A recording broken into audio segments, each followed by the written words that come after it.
Hey y'all, and welcome back to another episode of Door to Deceit. I'm your host Ash, and I'm happy you're here. Y'all already know the drill. Thank you for supporting the pod, and I really hope y'all enjoy this quick little episode. I decided to do a couple of cases that are close to home as a little lead up to something I'm planning. I'm nervous and excited, but I really hope I don't get unalived for this.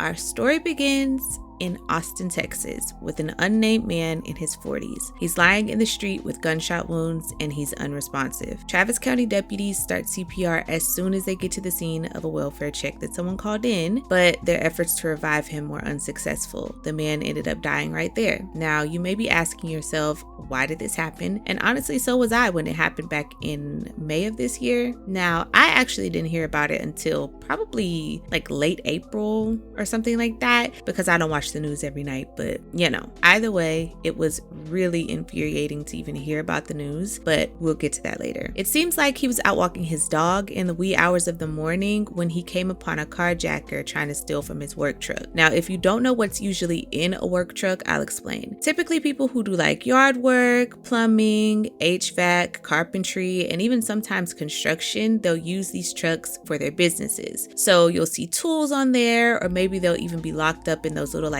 metal box thingies that be on the back of truck. Just small stuff. Like it's bullshit, genuinely. And I say all that to put it into perspective that someone lost their life over the possibility, not even guarantee, of this sorry sack of fucking shit making maybe like a total of, I don't know, 150, maybe $200 off of whatever the fuck he can sell at these scamming ass pawn shops down here. That's one thing about these pawn shops, girl. You could come in with a full brand new computer with the fucking GPU 5 million gajillion thousand in there, and they'll be like, we can maybe give you like, I don't know, $80. Like, bitch, this was not worth somebody's life. Straight up. Like, bitch, $150? And you shot him 6 times for catching you stealing his shit. Like, I'm sick. I'm so sick, but I'm also so glad that they caught this bastard. His name is William Jewel Daniel, and the motherfucker does not even go here.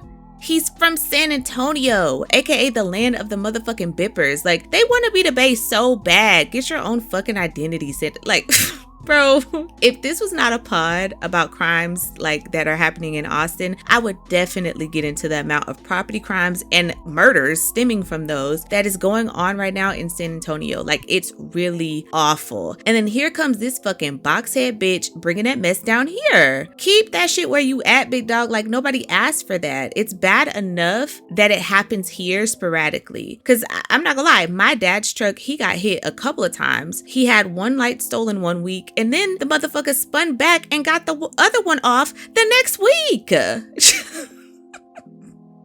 Just, it's not funny. That is some bum ass shit. Get a fucking job, you loser. Jesus. Anyways, William has not been tried just yet, but he has been arrested, and he literally got arrested the day after the murder, y'all. It's not even like he got away for like 10 years or something. Bruh, they caught you the next day. And they charged him, of course, with 1 count of murder. Which, like, side note, y'all know me and my tangents. I definitely got one. I will never understand why somebody who's coming to rob something, whether it's a house or a car or even a person, you turn around and you kill someone when you get caught, or if the person doesn't give you their shit or whatever. Like, does your stupid ass not understand that you are now about to go under the jail when realistically you could have just walked in and out that bitch? It really could have gave walkthrough. Because let's say you do get caught for the theft, which 9 times out of 10, bro, you're not gonna get caught unless you're caught on video, and even then you're still gonna get like what, a year or 2, if that, especially if you don't actually steal anything. Let's say you get caught and you just run, like you're basically going to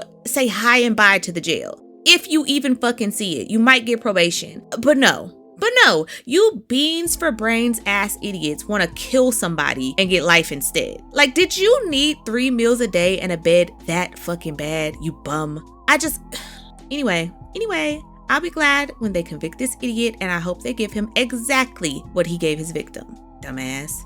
Now, on to case number 2 with another unnamed victim. Now this time it's still dark, but it's a little light because she actually survived, Thank God. So at around 1:30 a.m. on May 16th, a woman's tire blows out as she's driving down an Austin road. Now, if you're a woman, this is one of the things at the top of the list for our worst fears, because now I have to fix this shit. So that means I have to get out of this car. I gotta get dirty and fucking do all this stuff with that little lug nut thingy.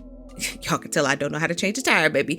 And like a jack and all this stuff. Like, girl, it's just doing too much. So now I gotta get out of this car and fix this shit. And B, I'm completely vulnerable until I do it. And I mean, with the rise of sex trafficking and assaults against women, I'm sure you can understand where we're coming from with not wanting to be, basically ass out for any predator to see. Now, unfortunately for this woman, that fear was definitely realized when, after calling her roadside assistance and waiting an hour for them, 31-year-old Reynaldo Tapia Archibar, girl, fuck him, anyways, pulled up on her and tricked her into thinking he was working with her roadside assistance. Now, he asked her to get into his car so that they could go and get a new tire. And this is when some alarm bells went off for her, I'm assuming, because she ended up sending her friend her location and she hopped on in the car. Sadly, Reynaldo did not do what he said he was going to do, and instead he drove to an apartment parking lot and assaulted her.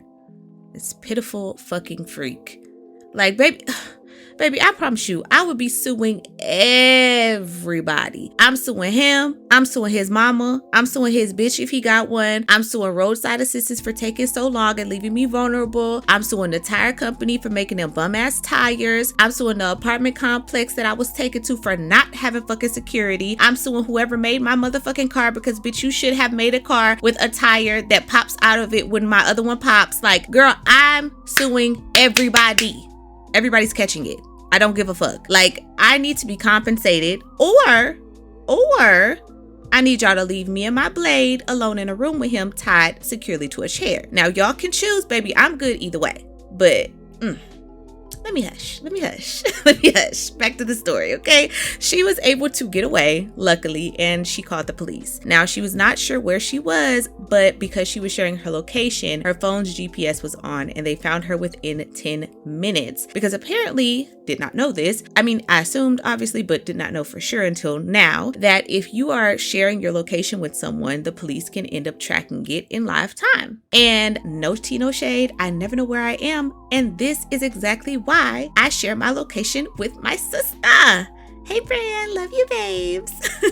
Now, as for Reynaldo, he ran like the motherfucking bitch that he is, but the police were able to find him around 7 hours later, leaving an apartment complex. Now, I don't know if it was that same apartment complex, because like, how fucking dumb do you have to be to take someone to your literal apartment complex and assault them there? But I mean, he doesn't seem to be that fucking smart, so who's to say? They arrested him and they charged him with aggravated kidnapping and sexual abuse. Now, he has not been convicted just yet, but we believe women over here, baby. And I believe that this raggedy bitch, Reynaldo, needs the same treatment that he gave his victim, or what William gave his. Dearest choice, to be honest.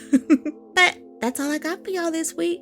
I know it's a little short and I am sorry, but hey, it's something. And to be honest, y'all's attention spans are real short anyway, so not too much. The next pod, though, I am hoping to actually cover the serial killer that's been unaliving men here in Austin for quite some damn time now, but we'll see. There's a lot of research I got to do for that one, so yeah, we'll see how I'm feeling.